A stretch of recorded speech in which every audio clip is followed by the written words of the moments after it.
Well, let's continue the conversation on the latest with the war with Iran with Raymond White, a former CIA officer, national security expert, and founder of Wolfpack Consulting. And James Robbins is the dean at the Institute of World Politics and former special aide to Donald Rumsfeld.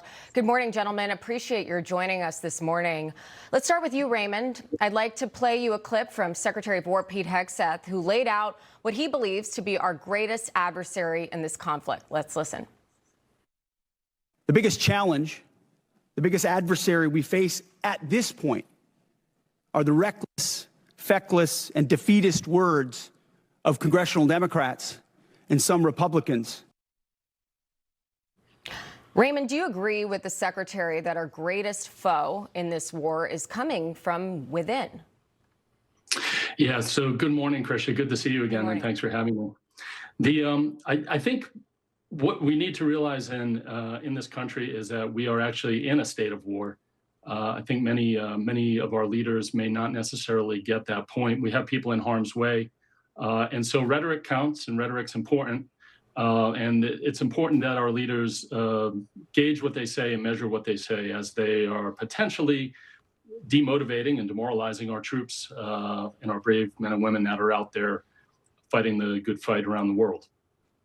James, I'd like to follow up on that and play you a clip of some more of the Democrats at the Hegseth hearing. It was pretty fiery. I'll get your reaction on the other side of this. Secretary Hegseth, you have been lying to the American public about this war from day one, and so has the president. You have misled the public about why we are at war. You were incompetent then, you're incompetent now, and you're the gift that keeps on giving when it comes to incompetence. You are repeatedly going behind President Trump's back, appointing people who he has accused of lying. And as I said a year ago, you need to resign immediately. Well, James, it's clear that Secretary Hegseth is practicing the art of stoicism in the way he handled those attacks. But do you think Iran is aware of what the Democrats are saying, of the domestic pressure that President Trump is under to end the war, and also the fact that the left-wing media is in many ways in Iran's camp, trying to say that the IRGC is actually winning? Well, first, let me say it's pretty bold for a member of Congress to call other people incompetent. Yeah. But I mean, that aside, yes, Iran is listening. It gives them courage. It gives them heart that maybe our country is on the verge of giving up on this war. That maybe they see reports that maybe President Trump will be removed by the 25th Amendment and these kind of strange scenarios. Maybe he'll be impeached. This kind of thing after the upcoming midterm election.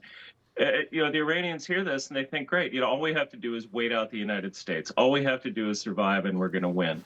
When you hear people say in the mainstream media that we're losing the war, without evidence, but just say that we're losing it, this is the sort of thing that the Iranians want to hear. This is one of their main propaganda lines, in fact. And so when people are criticizing the Secretary of War, or when they're saying the U.S. is losing or that President Trump is lying, this is either taken from Iranian talking points or just a convenient echo of them.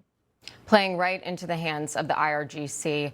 Raymond, President Trump reiterated his faith that the blockade was going to make Iran, quote, cry uncle. But do the elites in Iran or the IRGC really care about how hard the economic impact is on their people? Why would a blockade make them break, especially at this point in time? Yeah, so that's a great question, Krisha. The blockade, in addition to economic fury, have been strangling the Iranian economy for the last few weeks. In fact, we've caught on to what the Iranians are doing in terms of trying to get oil, trying to run the blockade. We've had 42 ships stopped so far that the U.S. Navy stopped.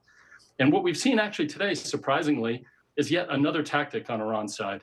They have up to 10 super tankers parked outside the blockade zone.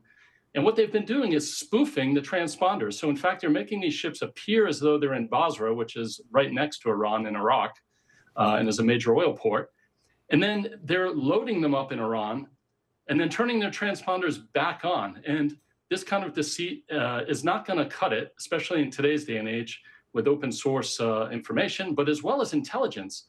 So we're looking at not only military rhetoric with Iran, but more importantly, I think the economic piece and the kind of the non-kinetic piece, which is the economic side. And that is strangling their ability to fund their regime, both in the Strait of Hormuz, as well as in the Strait of Malacca, which affects China also, because China receives 80% of its oil through this main port. And Iran has ships parked there, and they're doing ship-to-ship transfers and providing oil to China. So this all leads us basically to the China-U.S. summit that'll be May 15th in China, May 14th and 15th. Yes, that summit is going to be incredibly important, especially given what we're hearing from China saying that they don't want to be involved in what's currently happening. But one to watch for sure, and great insights from you both. James Robbins and Raymond White, thank you for joining us. Thanks, Christian. Have a great day. You too. Thank you.